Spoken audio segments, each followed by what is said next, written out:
This is Join Us in France, episode 179. Join Us in France is the podcast where we talk about France, its many quirks, its history, its language, and of course, destinations in France you want to learn about because hopefully you'll be visiting soon. On today's episode, Elise and I discuss 10 things to do in Paris for first-time visitors. And we share organizational tips that will make your life easier. And from experience, I can tell you that even people who have visited Paris before need to learn how to get themselves organized for Paris because it's not the same as what you're used to at home. The extra content for email subscribers this week is going to be a Paris attraction map where you can see where all these things are in relationship to one another and how to get from one to the other using public transportation or walking if they are close, which often they are. For the French history brief, after the episode, I'll be answering the question, the Middle Ages, when did it start and when did it end? And since this is the first episode of 2018, I'd love to hear about your travel goals for 2018. Experts say that if you make your goals public, you're more likely to make them happen. So I'll be starting a new thread on the Join Us in France closed group on Facebook tomorrow. Come tell us when your next visit to France is going to be. I think that travel is an integral part of our well-being. Seeing new things, planning new adventures, putting yourself out there, away from your comfort zone. It's all good for us. So let's plan some great trips together at the start of this year.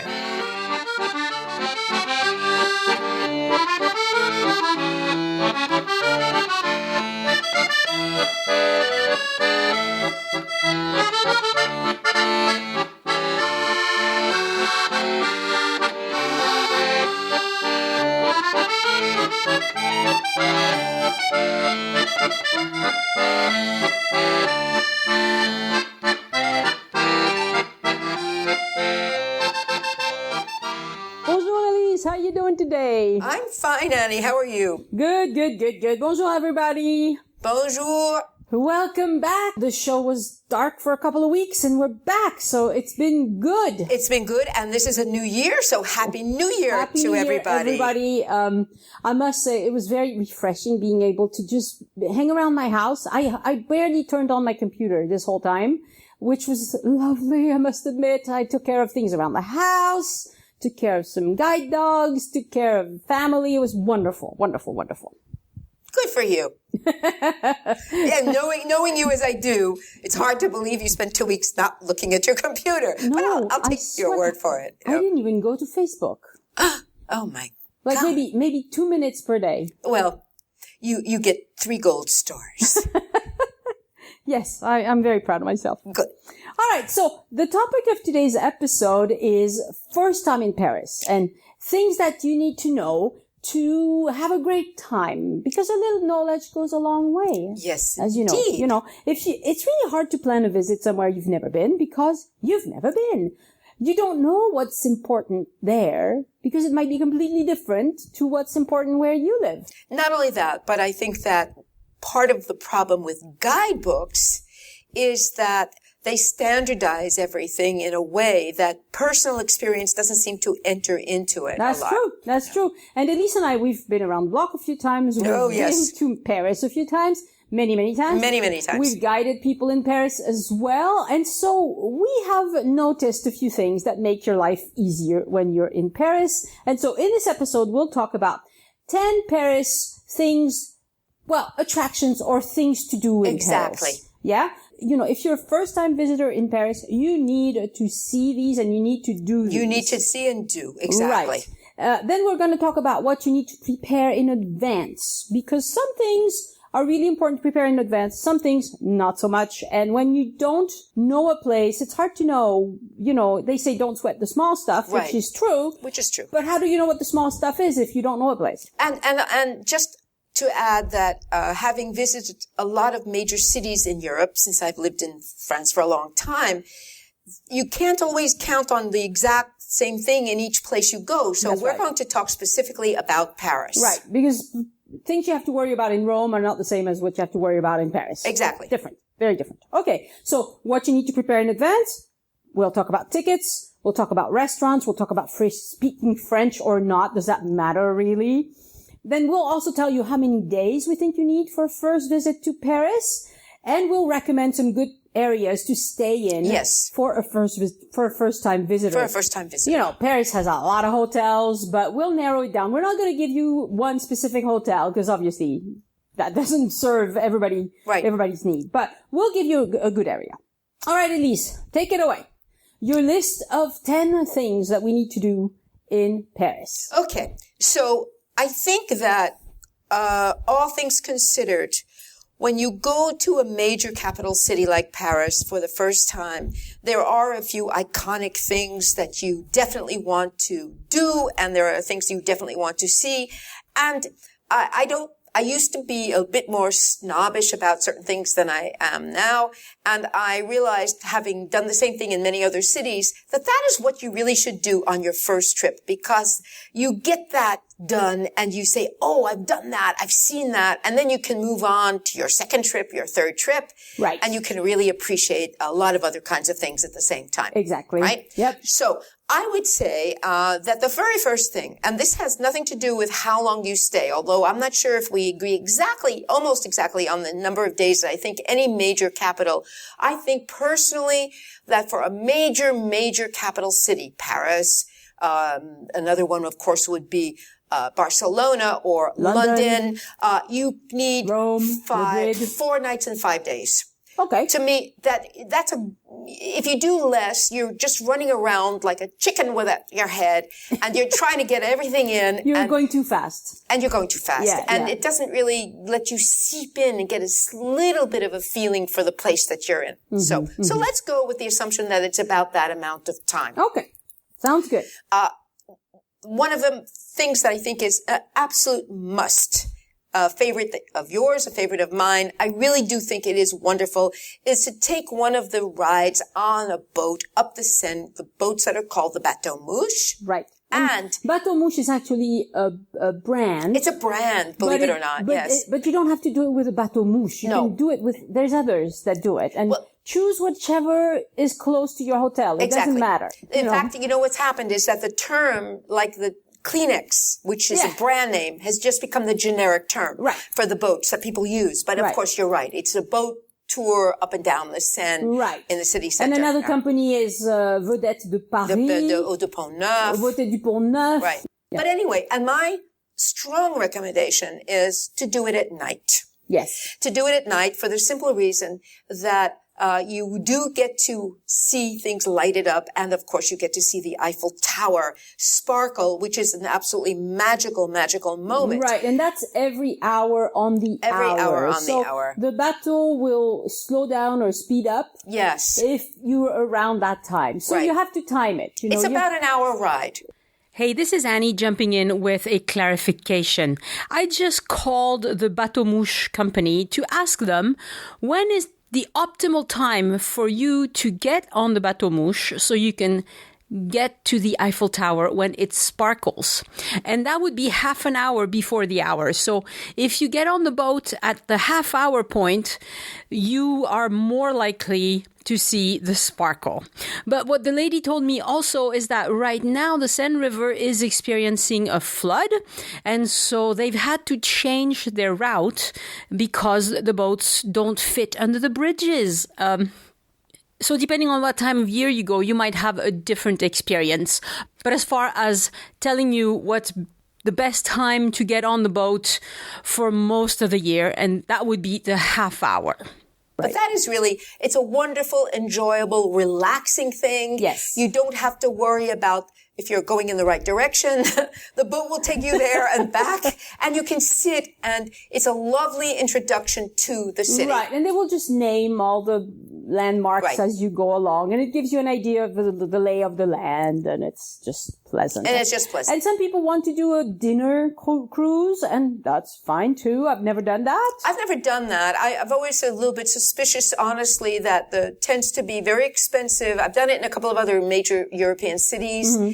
It's the thing of saying I did it, but usually you're paying for the fact that you're sitting and eating. It's not necessarily the best food. No, so I would personally stick to the boat ride. Although we've had several listeners who've said that they did the the dinner cruise, and they liked the food. They liked it. I think there are several different ones, so maybe it depends on which one you know. Yeah.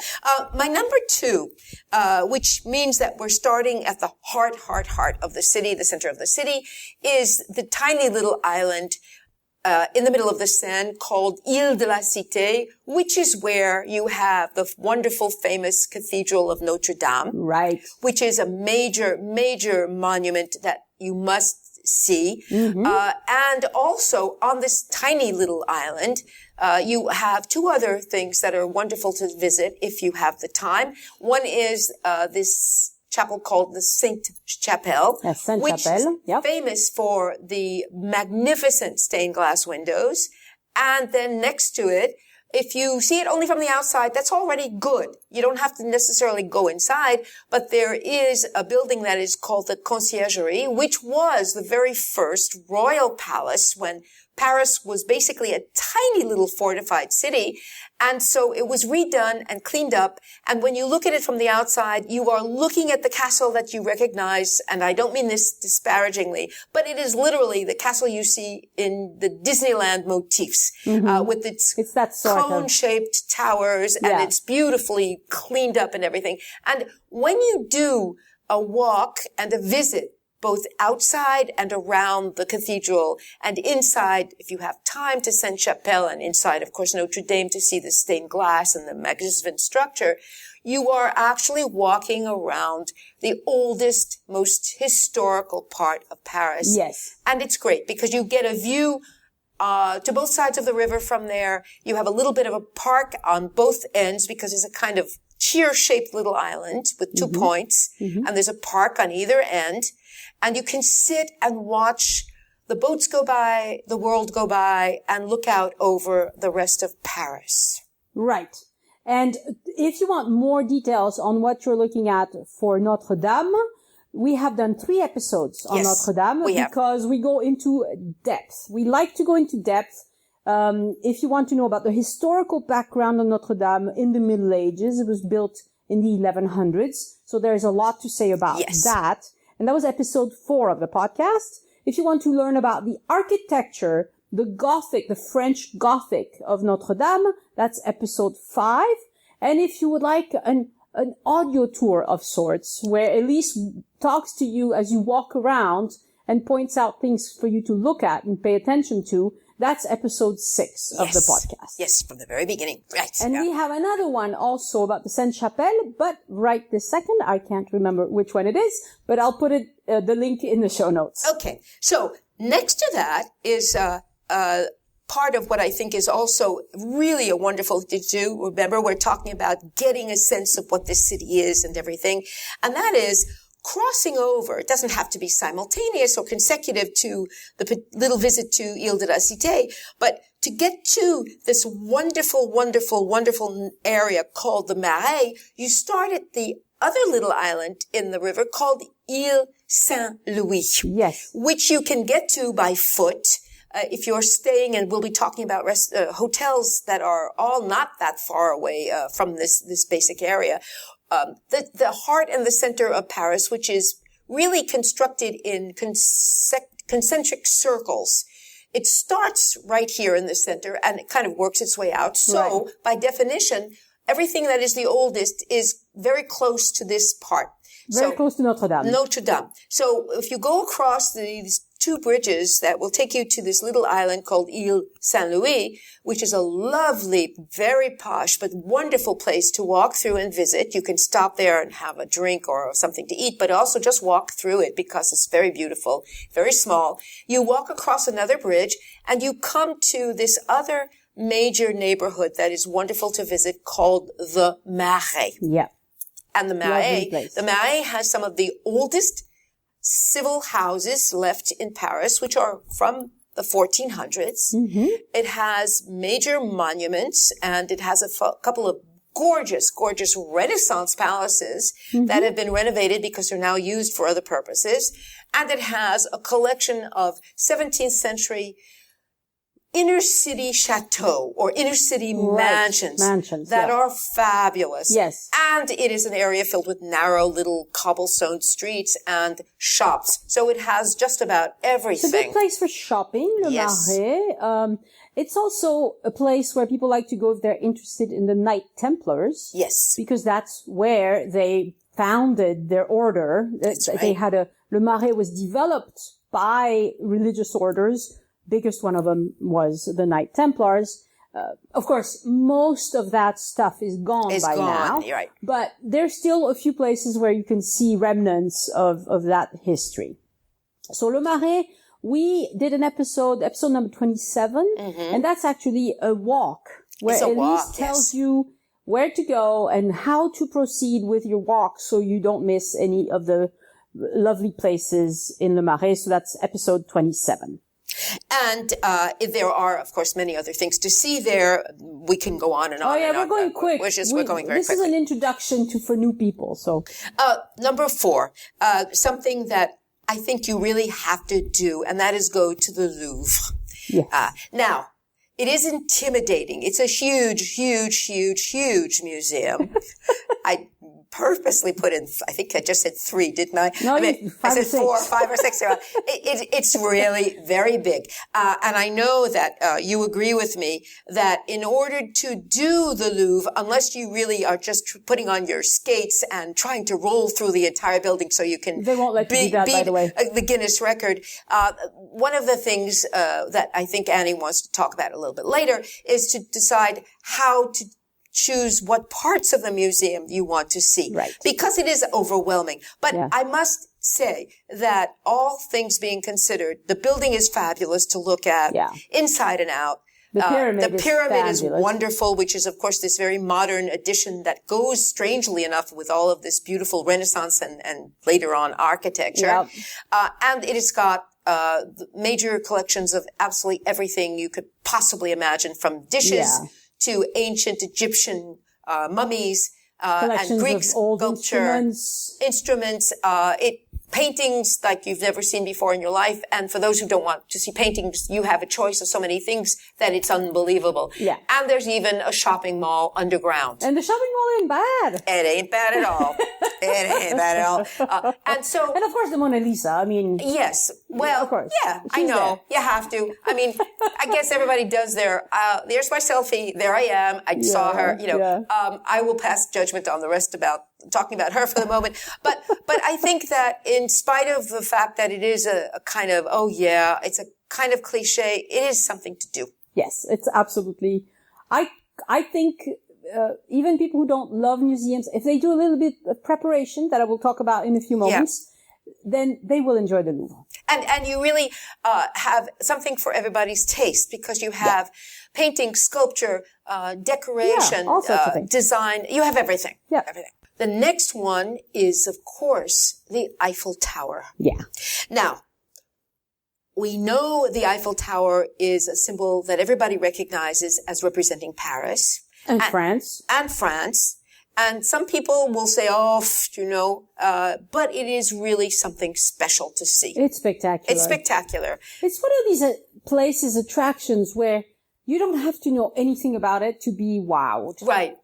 You just walk in front and you go, wow, that thing is amazing. It's amazing. Yeah. The history of it is amazing. The ability to build something like that in 1890 is unbelievable. Mm-hmm. The fact that it is, elegant. That's the thing about it. It's not just that it's this structure that sticks up. It's absolutely gorgeous, and it's impressive from close underneath and from far away. Mm-hmm. It's impressive from the boat. It's impressive from seeing it from the rooftops of certain places, and it's fabulous to visit. Now, you don't have to go to the top, but you can do something that is also wonderful, which you and I have done, which is walk across the river to the other side and go up to the Trocadero, which is the name of this huge esplanade and buildings that were built on the other side of the river later on, not at the same time.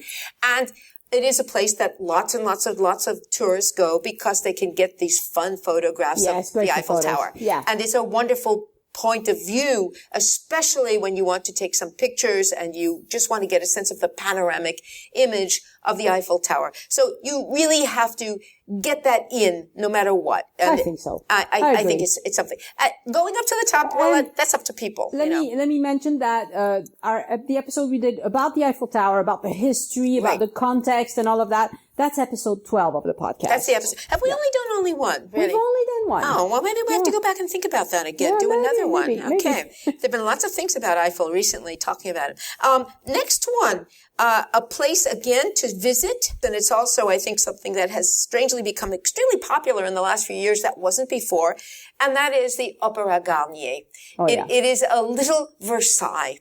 And if you don't want to take almost a full day to travel out to Versailles, which is a kind of beautiful but overwhelming experience and can be really intimidating because of how big it is, the crowds, and it depends on the time of year. Yeah, I wouldn't recommend that first-time visitors go to Versailles. I really don't. Unless you have a particularly passionate reason that you have to see it because you are a distant related cousin to Marie Antoinette or something like that, you know. But otherwise. Then go to the conciergerie. Then you can go to the, the blood. No, the Opera Garnier, which is, right, of course, in the heart of the city, is absolutely stupendous. Yeah, it's beautiful. It's gorgeous, and it is, of course, still functioning as a concert hall because now it's mostly dance that is there. Ballet, yes. Ballet, as opposed to the opera, which is somewhere else. But it's beautiful, beautiful. And it is... it will blow you away. It is easy to get to. It is something that you can do and include in a busy day with other things. Yep. And it is just fabulous. Right. And it's right by the Galeries Lafayette, which are also well worth a visit. And the Printemps. And the Printemps. So that would be another... Those are great for shopping, and also the Galeries Lafayette, which has this fabulous rooftop. The dome and the rooftop, where you have great photos. Printemps also has a beautiful rooftop and right? photos. Oh, this is the big 19th century fancy new buildings area of Paris. Right, department stores. The department stores and everything else. Yeah. So, a walk. Let's go take a walk for a minute. One of the things, it's close to the Louvre. We haven't mentioned the Champs-Élysées. I'm not going to talk about specifically walking up the Champs-Élysées. What I am going to mention, I think, is something to really do to get a feel for the ancient, glorious times in Paris is to walk through the Tuileries. The Tuileries are gardens that were built out from the Louvre. They're basically a kilometer long, which is half a mile. And they take you to a spot that is really special, and you really do have to see when you have your first time in Paris, and that is the Place de la Concorde, where you have the obelisk that Napoleon brought back from Egypt. And he didn't steal it. They gave it to him as a present. He stole plenty, but not that one. Not that one. It's over 3,000 years old. Yep. Covered with gorgeously gilded hieroglyphics. And they walk through this enormously beautiful Italian-style park with statuary, gardens, cafes where you can buy a crepe. It's an extension of what life was like under the kings and queens, and it's just absolutely And there beautiful. used to be a palace in the Tuileries. In the Tuileries, it's right. gone. It's gone. So there's a lot of history to it as well. I have to say about the Concorde, though, that it's a very busy place for cars. Yes. So it's when you cross the streets there. Follow the lights. Follow the lights, and do the, you walk the circle around it the short way and all that. But I think as a stroll, as opposed to just visiting certain buildings on the inside, it's a lovely, lovely, lovely big park and garden. And you're right there. I mean, if you're at the Louvre, you're right there. And you're right there. And you're right there. And if you are visiting Paris in nice weather, in the spring or in autumn, it's a wonderful place to sit for a while. Yeah. Because that's one of the other things to do in Paris. And besides running and going to all these different places, is to sit and watch people go by, see what people are wearing, have a coffee, have a crepe. We can do that in a cafe, of course. But it's also fun to do it in a park. Yeah. It's really fun to do it in a park. The other museum that probably is a big must, especially for Anglo-speaking people. Interestingly enough, because of the affection that most Americans, Canadians, and I think even people from places like Australia have with a certain kind of art from the 19th century, that is, of course, the Orsay Museum. Oh, yeah. And the Orsay Museum, which is big, but certainly not as big as the Louvre. No. It's a museum that is not the kind of museum where you have to say, oh my God, I can only do a small amount. I'm just going to have to choose. It's a museum that you can actually do. You can do it in about 2 hours, a little bit more. You can stop and just do part of it if you want. But of course, it is the Impressionist art museum. Right. You can go straight to the post-impressionist area and you'll see Van Gogh and you'll see some masterpieces that you've seen your whole life. Right. And you'll see them in real life, and it's really jaw-dropping when you see it in person. And of course all of the others, the Monets and the Renoirs and the Manets. And of course this is the big collection. It is the largest single collection of Impressionist art in the world, even though there is quite a few, there are quite a few pieces in various museums in the United States. Sure. But the museum is also a very beautiful building because of its history. It used to be a railway station. And so it's kind of fun. It's a fun place. And when you're there, you have to go to the cafeteria. And you have to go to the cafeteria. Which will take you next to the big Orsay clock that you've seen in pictures everywhere. And you don't need to know any more than that. Just go to the cafeteria. You'll see the clock. You'll see the clock. Yeah. You'll see the clock. You will see the you clock. You can't miss it. It's humongous. And you will know, undoubtedly, like everybody else, take a picture there of too, course, as well. It's lovely. It's just absolutely lovely. So, a couple of other things to do that are more in the order of visiting neighborhoods. I love going to Montmartre. Yes. It's a part of the city that is up on a hill. Paris is not very, very hilly. It's one of the highest parts of Paris. It's on the northern side. It's famous for being a place that was the place where all of these artists from the 19th century actually lived and worked for a long, long time. It is also famous for having a nightclub called the Moulin Rouge, which is, of course, where Toulouse-Lautrec used to go and do his drawings. It has become very touristy. There's no way of getting around that. It's also famous for this very special, strange, 19th century, church called Sacré-Cœur. The view from up there is beautiful. And one of the things that makes it very distinctive is that it is indeed a separate village that is part of the city of Paris, but was until the very, very end of the 19th century, a total separate village. Mm-hmm. And so it has kept the characteristics of a village. The houses are little houses. There are some charming little streets. There's beautiful gardens. And if you don't go up the way that most of the tourists go, but find the back way up, you will find wonderful, quiet little streets with lovely, lovely little houses. And it gives you a view out over the city from the north, looking down at the rooftops and all the way across. That's just out of this world. She loves it. I don't like it as much. But we did an episode about that where you can hear all about our different opinions. But it's episode 134, and it is one of the most popular places in Paris. So it totally belongs in this list of top. It does belong in there. It belongs there. There's no question. Yeah. And it is a fun place to be. It's a place where you can go. It's not a place where you're going to necessarily get haute cuisine, but I don't think people care. You can have a crepe, you can have an ice cream, you can have a beer or a coffee, and again, or a glass of wine. You're in Paris, and there they give you I think they give you peanuts with your glasses of wine and beer. And again, one of the wonderful things about Paris, it doesn't matter where you come from, it's a style of life, which is to sit down and watch the world go by. Yeah. And there is a perfect place to do that. Yeah, it's very good. It's just a perfect place to do that. If you want your mug drawn too. Yes, you have all these artists. Yes, and they're good. And they're good. They do caricatures. Caricatures. What was I trying to say?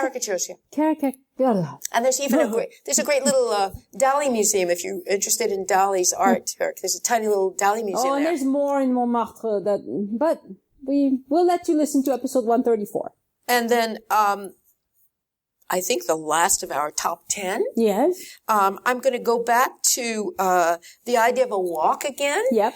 And this time on the left bank side, and that is to take a walk through the Saint-Germain area, which is absolutely gorgeous. Yes. It is really we're talking about a difference between the Latin Quarter where Notre Dame is. It's just a few blocks away. It's extremely elegant, gorgeous. Also medieval houses, beautiful, beautiful, beautiful boutiques, wine bars, places that you can sit and have cheese places. Great place for food. Yeah. Great place for looking in windows and seeing if you can afford what's in there. But also there's this gorgeous, very old church, the Church of Saint-Germain-des-Prés, which has part of it that's actually older than Notre Dame. It's a beautiful church to see from the outside. You can walk around, and inside as well. It has concerts some days of the week, just like Notre Dame does. And there's an elegance in the old little streets that are really, really lovely. And it's where the people in the 1950s, all those famous writers, Camus and all of those places, that is where they hung out. That is where they hung out in the cafes. And it's got some live jazz and everything. It's just really beautiful. It's one of my favorite places. It's a very good place to stay also. I mean, I'm jumping the gun a little bit, but it's also a very good place. Now that's the top 10. I have others that come close underneath. Yeah, of course we have others. There we are. Yes. If you are doing 4 to 5 days, we have given you a lot. Plenty. Lot. And it's wonderful. And you can mix and match between inside, outside, and everything else. Okay, now let's talk about things that you need to prepare before you go to make your life simple. Yes. First thing is you have to get tickets in advance. Now, we haven't mentioned that many museums, but if you are going to go to museums, you really need to get the museum pass. Yes, you should. You might think that it's a bit expensive because it's 48 euros for 2 days. For 4 days, it's 62. For 6 days, it's 74. We're not making a penny on this recommendation. We don't care which way you go, but trust me, that will save you a lot of grief. A lot. Because once you have that ticket, you can go in and out of the museums as many times as you want. That's right. All you have to do is just flash the thing and they will, like at the Louvre, for instance, once you go through security, where you have to go through security. You have to go through security in all of the museums. Now, once you're in, you have these readers and you put your museum pass to the reader and you're in. It's really simple. And if you want to come back on a different day, that's fine too. However, just to remind people that those are consecutive days. They are. Yes. So if you're there for 4 days, I would totally spend the 48 euros for the 62 euros for the 4 day pass. For the 4 days, because you never know if the weather turns bad, if it's too hot, too cold, too wet, whatever. You didn't plan, you wanted to go to Saint-Germain, but if it's pouring rain, right? Well, go to the Cluny Museum instead, okay? So, or go to the Orsay Museum. Or go again to, anyway. And just to let people know that, for instance, the Louvre, surprisingly, is air conditioned. Yes. One of the biggest museums in the world. You don't have to worry about whether or not you're going to die of heat inside. Right.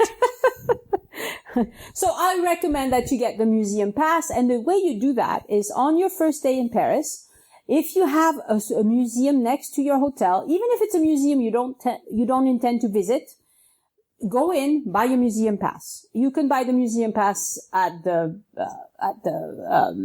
tourist train stations? I think you can at the train stations as well. They are available in lots of places. They're the same price everywhere. You're not going to get a discount or an upsell or whatever. It's everywhere. And it's really worth it. It's very worth it. And it counts from the first day that you use it. Not the day you buy it, but the day you use it for the first time. It allows you to not wait on very, very long lines. Yes. Oh, yes. It will totally cut the ticket buying line. So that's really good. And also I think it's psychology. Once you've paid for the museum pass, you're going to say, well, why not go in there? That's right. We're right in front of the Picasso Museum. Let's walk in and see what it's like and just do a quick run through. That's right. You don't have to stay a long time. You don't have to stay a long time. You can be just there for a few minutes, take a peek and get out. That's right. So it's a very good thing to have. Now, the next thing you must do in advance is that you must decide what day to visit which attraction or which museum, because some of these attractions have significantly lower attendance on specific days. So you can find all of that if you go to joinusinfrance.com/resource. I give you a link to a website. It's a French website, but you don't need to understand French to understand what they're saying. It's called J'aime attendre, which is kind of crazy because that means I love to wait. Yeah, which is definitely not me. Right. But J'aime attendre will tell you over, months and years, the average attendance of these places, and it gives you the lowest. For instance, I know because I've been there that Wednesday mornings are best for the Orsay Museum. That's the lowest attendance of any time in the week. Thursday mornings are best for the Louvre. Okay? It just is. If you want to go up the towers of Notre Dame, it's not like it used to be where you used to line up and you used to see that long line of people outside of Notre Dame. Now you have to reserve. Now you have to reserve. And there's an app for that. It's called Je File. And again, if you go to joinusinfrance.com/resource, you'll find this link to Je File.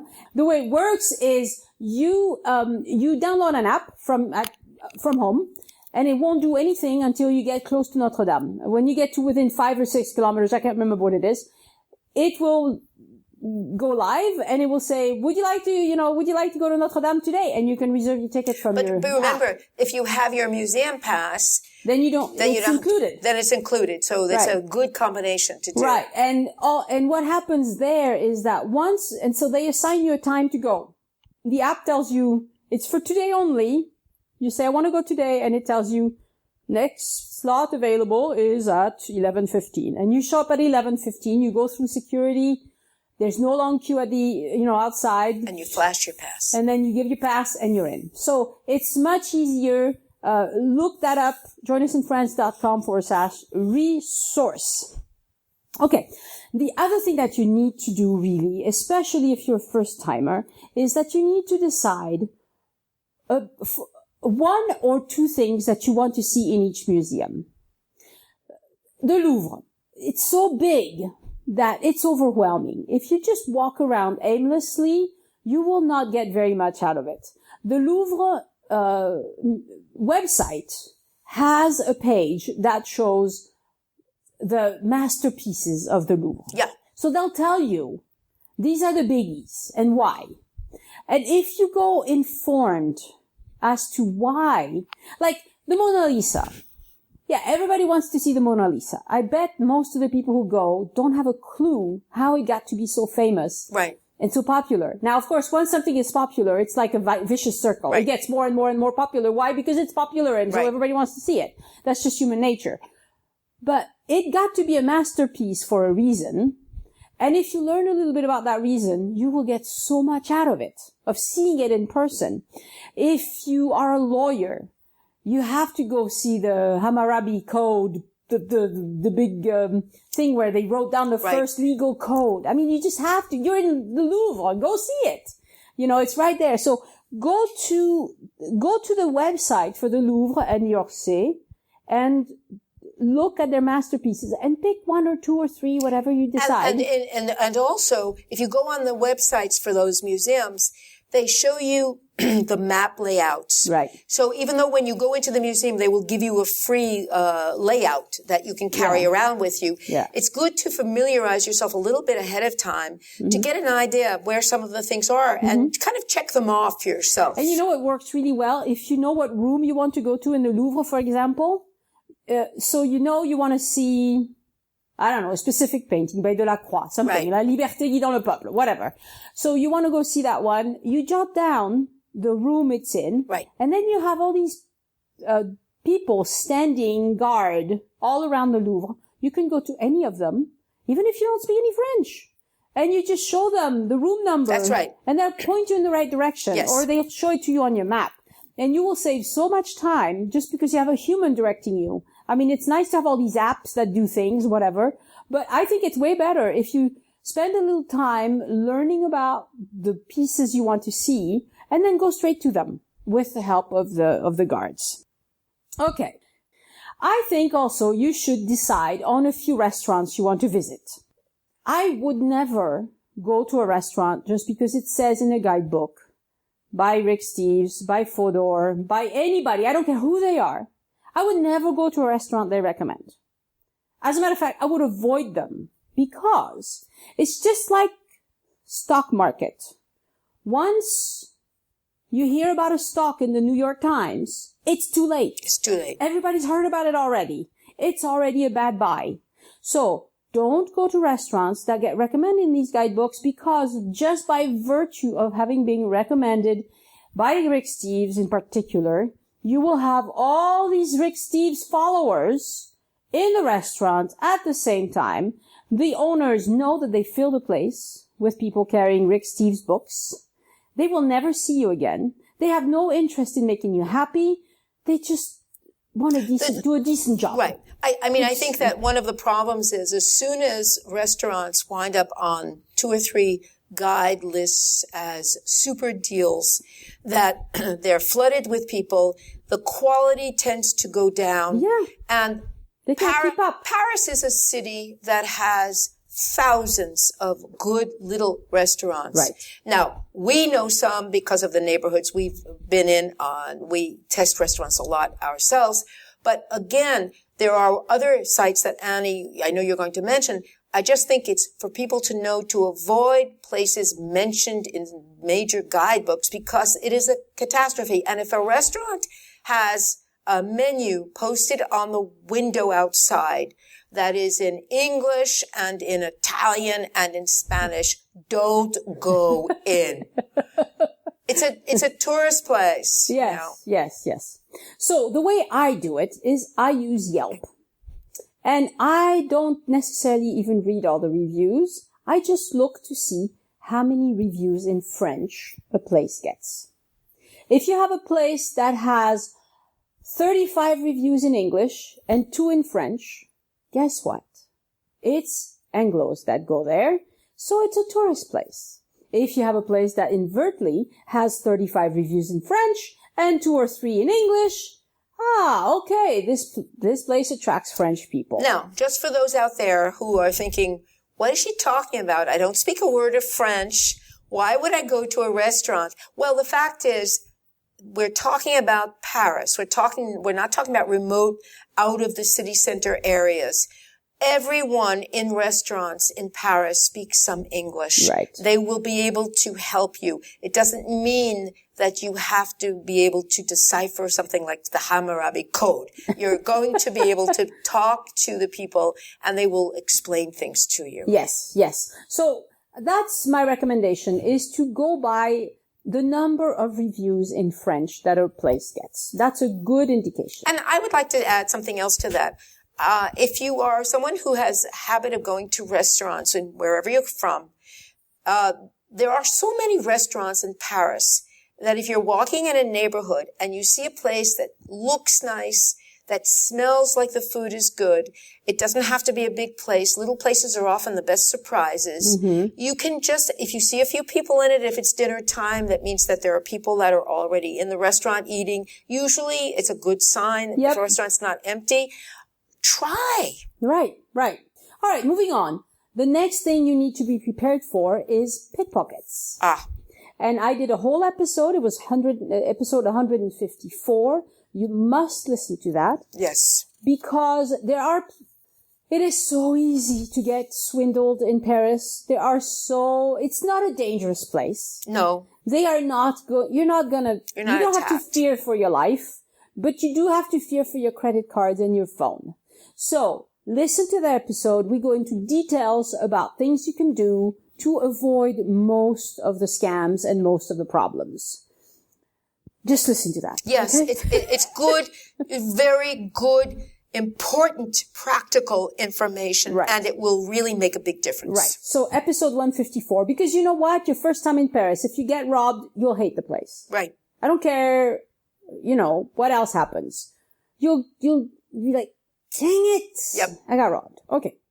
And there are ways to avoid it. Yes. Oh yeah. And they're pretty simple. They're not completely 100% foolproof, but they work. Most of them work. Okay. And one thing that you should not worry about, that a lot of first-time visitors worry about, is transportation. Mm-hmm. The bus and the metro in Paris is very easy. I would mostly recommend you take the bus, but if you'd like to take the metro, go right ahead. There's an episode 142 of the podcast where I go into detail about comparing taking the bus versus taking the metro and why and how it works, how those tickets work, what's the most cost-effective way to go about that, and all of that. And again, like with the museum pass, you can get either a full day pass that is good for unlimited trips, both bus and metro, or if you're staying for a long period of time, you can get a week's pass. Right. And it's really worth it. Right. The other thing that is easier now about transportation in Paris is that Uber is in Paris. It's very active. There are a lot of drivers. It's inexpensive. We did a whole episode about that. That's episode 151. And I really recommend you install the app. If you use Uber in America, you can use it just the same way in Paris, and it works great. And of course, there's walking. And there's walking. Which is, this is a city for walking. Yeah, it's a great city for walking. And then the last thing I'm going to mention is don't worry about whether or not you speak French, because in Paris, like Elise said, in Paris, people speak English. It's a city that gets a lot of visitors. It's really not hard to get by in English. But you do need to know a few things that will make all the difference. And we go into that in episode 9 of the podcast. And I will just refer you to that and tell you, listen to it. It will save you so much grief. Yes, it will. There you go. Now, we forgot one thing. Do what? The hotels. Yeah, we're getting to it. Oh, we're getting to it. Yes, okay. yes. So how many days? You talked about it. That was on my list next, but you already talked about it. Yeah. 4 nights. Days. I think 4 nights is really, it's good. Yeah.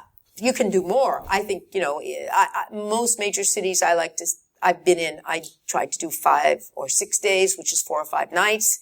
I think that's the minimum for really getting a feel for a place. Yeah. But let's imagine that you live in London and that you're just hopping over to Paris, and you can do that in a couple of weekends. That's fine too, right? Yeah, if you want to I would say then to do a 3-night long weekend, right. That kind of thing. But if you're coming all the way from North America, be it Canada or the US, or if you're coming from Australia, even more, because that's even a bigger time difference. Take a few days. Absolutely. Absolutely. Take your time. All right. Neighborhoods to stay in. I'll let you talk about that. Okay. Well, a lot of the neighborhoods to stay in are really connected to many of the places that we have talked about. And for us, that is for Annie and I, there are really 2 central areas that are the most wonderful. Paris, like with the restaurants, is a city that has thousands and thousands of hotels. And you have hotels that go from really inexpensive to quite expensive. Yeah. But let's talk about a hotel that's nice, that's decent, that's clean, that has basic commodities.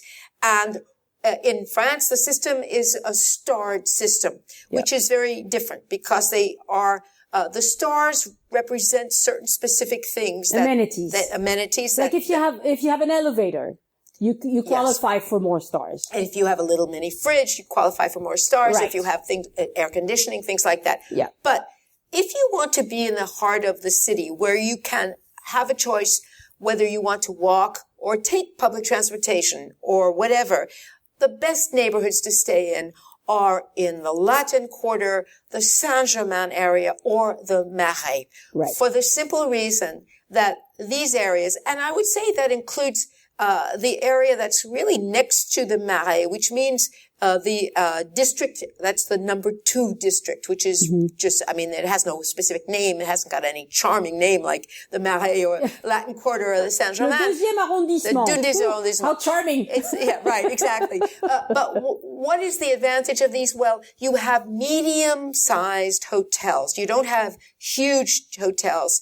They're charming. They usually pay a little bit more attention to you. The rooms in almost all of these hotels have been upgraded and modernized. So, but they're going to be tiny. But they're small. Yes. Now, if it doesn't matter if you're a couple or if you're one person, don't expect, this is not the United States. This is not the countryside where in big inns in the countryside you have lots and lots of room. It's more like actually New York City. Which is also a place where, tiny bedrooms. where you spend a lot of money and you get hotel rooms that actually are not very big. Yeah. So just that as a fact of life. I mean, in Paris, unless you stay in the Ritz. Yeah. The first time my husband and I walked into a Comfort Inn in the U.S., I had booked the basic room, whatever. We walk in and we have this big bedroom with 2 king-size beds. And I was sure that they had made a mistake and that we were going to have to pay more for this room because it was like the size of a football field. Right. I had never seen anything like it. And whereas in France, and particularly in Paris, because we're talking about the neighborhoods where the buildings are old. Yeah. If you want to stay in something big, modern, chain type hotel, there are hotels like that in Paris. Obviously, almost anywhere you go, you will be near a metro, so you can get on the metro or a bus stop, and you can travel anyway. Yeah. So if that is really something you need to have, you can find them in the areas that are a little bit more outlying. For instance, a very nice area to find hotels that are a little bit more on the modern chain style would be the 12th and 13th, which are below Latin Quarter on the left bank. Or the 8th or 9th, which is close to where the Opera Garnier is. But my recommendation is feel the charm of the city. Stay in a smaller hotel. Yeah, it's your first time in Paris. Honestly, I would say if you're within walking distance to Notre Dame and it's your first time in Paris, that's a really good area. It's a good area. Afterwards, if you come back and you don't mind being a little further out and you spend more time in transportation, that's fine. It also is a question of time because you obviously it's also charming to be able to walk out and go places. If you go up even a little bit further from off the Seine, you go up to the other end of the Luxembourg Gardens or towards the area that's where the Museum of Natural History is, which is kind of at the end of the Latin Quarter area. You're so close. You're a 10-15 minute walk. You're a very short bus walk. It gives you a sense of the charm and the atmosphere of the city. Yeah. And then for those who want something a little bit more wide boulevard and elegant, I would say somewhere between where the Opera Garnier is and where the Trocadero is. Yeah, that's also a nice area. It's also a very nice area. So we have a list of hotels that we use and recommend. And you can find that under joinusinfrance.com/resource. And you'll find all the hotels that we recommend in Paris that we've tried. And these are the ones that either the two of us have tried. Or people we know. Or people we know have tried. Because, and of course, we're not TripAdvisor, okay? We're not making these recommendations because we have a vested interest in them. We just tell you because those are the ones we like.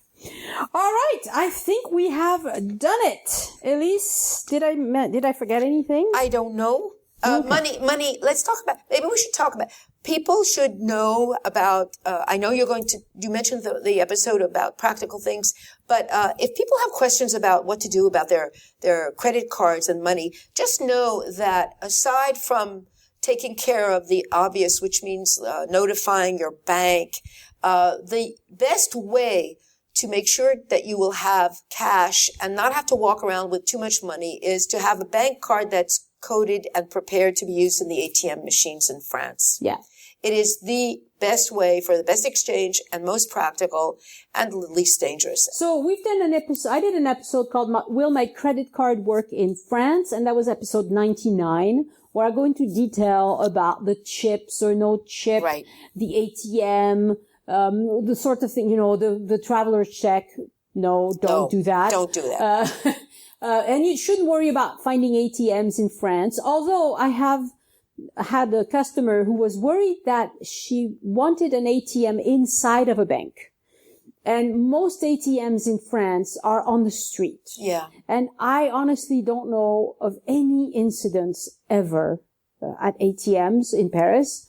So I wouldn't worry about that, There are No, you're absolutely right. It's not dangerous. There are a lot of banks that have usually one window for an ATM on the outside and then kind of holding SAS, the little space. But that's usually for deposits. Oh, yeah. In Paris, they're so small. That's true. That outside you withdraw, right. and inside you just, put the money in. It's just for business owners who want to deposit cash or checks or whatever. I mean, this is what people do. It's normal. It's normal. Anyway, but that's episode 99. And good episode to listen to. Right. That's good prep to listen to before you come to France. And I would just finish by saying that, Paris is beautiful. It's a wonderful place. It is an incredible experience to visit it. And if there's other specific practical information that can help you decide on whether you want to visit Paris, listen to the different episodes. There are so many of all sorts. Yeah. There's a good search function on the site. And also the other really, really amazing resource is the Join Us in France closed group on Facebook that I haven't been to all week. But, there are a lot of people on there that visit Paris frequently, that know it very well. As a matter of fact, one of the things I like to do there is to post a picture of something really, a little obscure. Yes, in Paris. And what do you know? And somebody always knows it. Minutes, somebody says, this is this. Yep.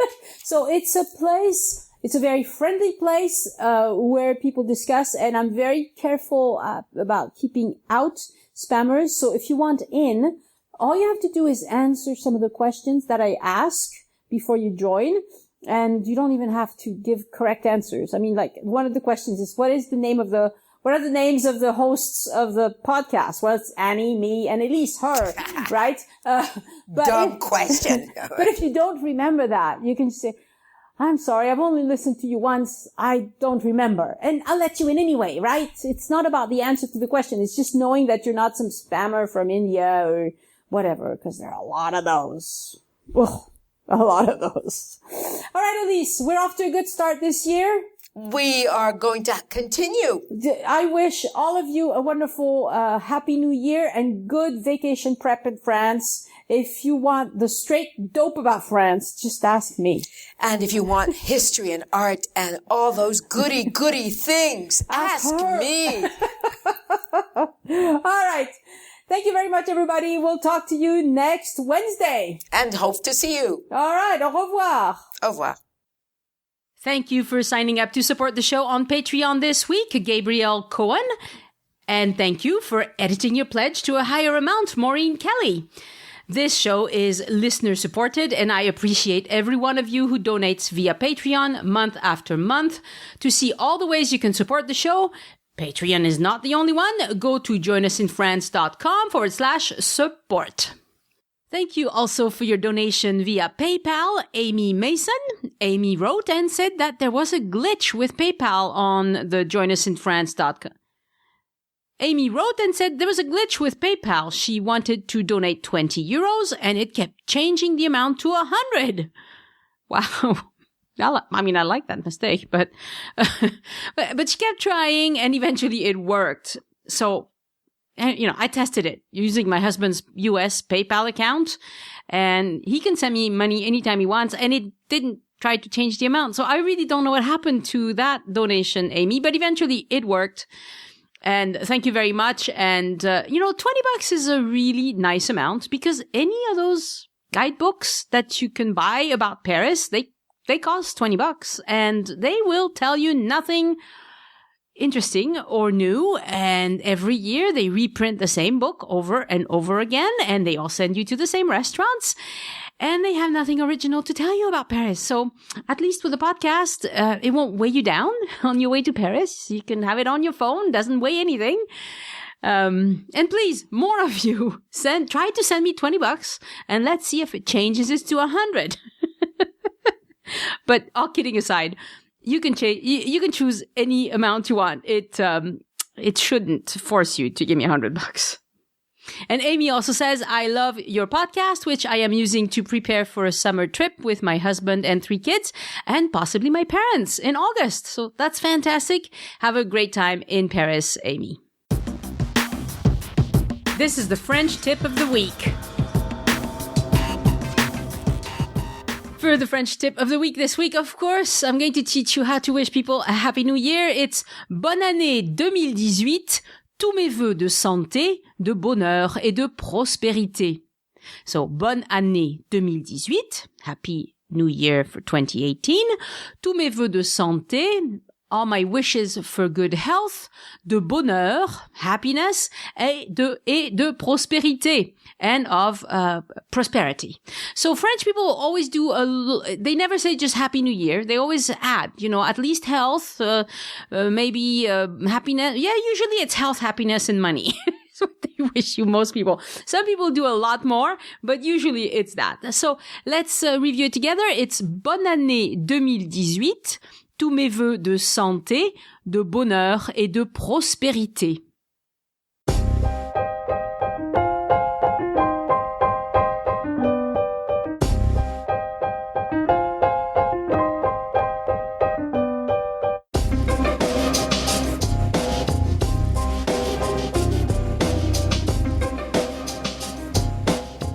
For the French history brief, today let's talk about the Middle Ages. When did it start and when did it end? Overall, in France, we consider that the Middle Ages began in 476 and ended in 1492. So to simplify things a little bit, let's say that it was, year 500 until year 1500. The Middle Ages is generally divided into three parts. The early Middle Ages, that was from 500 until 1000. The High Middle Ages, that's 1000 until 1300. And the Late Middle Ages, 1300 until 1500. The Middle Ages started with the fall of the Roman Empire and ended with Joan of Arc and the 100-Year War. The early Middle Ages is characterized by the fall of the Roman Empire, as I just mentioned, and the arrival of barbarian invaders. There were the Goths, the Visigoths, the Vikings, the Franks, and I'm saying those in no particular order because I read about them and it's still all blurry to me. Lots of people call that time the Dark Ages because everybody was at war with everybody. Population overall declined. Agriculture was difficult because there were raids and pillaging. Slowly, a new order emerged with Charlemagne, who came into power around the year 800 and started to establish a new order that we now call the feudal system. It didn't happen overnight, but this is where you have the lords and the knights and the dukes and the barons. They are in charge of specific areas and they are able to deal with the barbarian invaders. The lords protect the peasants. That allowed for agriculture to flourish. And when there's more food, more people survive, and there is more peace and prosperity. So that's all what happened during the High Middle Ages, so year 1000 until 1300. That's the time when the monasteries and the cathedrals flourished all over France. Notre Dame was started in 1160, remember? This is a time of strong population growth. The population of Europe overall went from 35 million to 80 million during that period. There were fewer invasions, better agriculture, and large kingdoms started to emerge. The High Middle Ages is also the time of the Crusades, where European rulers tried to put a damper on Muslim expansion, because while Europe was in the throes of the Dark Ages, so 500 to 1000, Islam was flourishing and even took over a lot of Spain and some of France. So the Crusades were about a lot of things, but it also included reclaiming those territories. And then you have the Late Middle Ages, 1300 until 1500.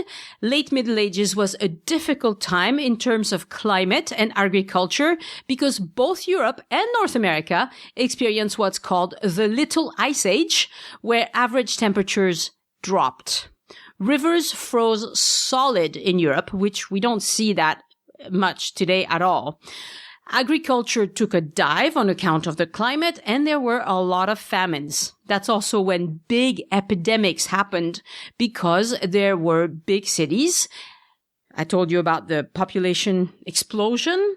in the High Middle Ages? Well, big cities, no sanitation, and those are ideal conditions for the plague and the smallpox and other diseases that killed a lot of people. And at the juncture of the late Middle Ages and the Renaissance, you have Joan of Arc and the 100-Year War. So that's the Middle Ages. It lasted 1,000 years altogether, 500 years for the early Middle Ages, 300 years for the High Middle Ages, and 200 years for the late Middle Ages. Obviously, we have a lot more left of things that we can see and touch from the late Middle Ages than we do from the early Middle Ages. And one of these days, we'll do some episodes on medieval Paris, because I've been reading up about it, and it's very, very interesting. Because there's still quite a bit you can see in Paris of the Middle Ages, and in Toulouse too, in many French cities, as a matter of fact. But all of that is for another day. For my personal update, well, I have to admit to you that taking a couple of weeks off away from producing shows has been really good for me, and that it had me considering that maybe I should go on a slower production pace, maybe 2 shows a month or something like that. But that seems like a drastic measure to me, and I want to try something else instead and see how I go. So what did I do with all the time? Well, I was able to read, go out more, not be in front of my computer so much, and yet concentrate on other important projects, such as reorganizing all the previous episodes into a more usable package, and writing, of course. As I worked on organizing the new site, 2 things occurred to me. Number 1, I have done so much. And my self-imposed fast pace of production has forced me to constantly move forward instead of bringing out the value in the work that I've done before. So I decided, as we start this new year, to mix things up a bit. I will not try anymore to produce a long episode every week. Instead, I'll do a long one, like today. So once a month, I'll do an episode with Elise or a trip report with one of you listeners. And on the other weeks, I'll produce a short episode about something specific that I'm dying to tell you about. And I keep adding these things to the episodes, which makes them too long. Like, for instance, the French history brief. So going forward, I'll do the French history brief as a standalone episode. Sometimes it'll be a short bio of a notable French person whose name will pop up when you're visiting France. Or it'll be a famous French story such as Quasimodo and Esmeralda at Notre Dame, that sort of thing. I enjoy producing those bits a lot, and I think you'll enjoy them just as much, but they'll be shorter than the normal episode. Going in that direction will free up a lot of time for me, so let's give it a try for a few months and see if it's easier for me to keep up. The second thing is, to do my site reorganization job, I had to listen again to some of the earliest episodes, and when you go back that far, 4 years, it's so clear to me how far I've come. I started this podcast because I had lived away from France for almost 20 years and I wanted to rediscover my own country. Well, it's stunning to me how little I knew when I got started with this project. I mean, I really knew little more than most of you when you start listening to the show or when you first visit France. Except that I can speak the language, but you know. My first trip to Paris as an adult, I was living in the US at the time, I bought a Rick Steves book and I followed it pretty closely. Of course, I felt ridiculous doing it, even at the time, because I'm French and he's not, and I have relatives in Paris and I'm pretty sure he doesn't, and I can speak the language. Can he? I don't know. Maybe he does. So I wondered, why am I following this book with so many other people? What am I, a sheep? Well, you know what? A Rick Steves book is a good place to start. But thankfully for now, I am so far beyond needing a Rick Steves book and to the point where I'm writing my own books. And yes, that feels really good. How did I do it? Well, I read a lot of French historians. I got a new book today that I'm very excited about. It's like a pavé.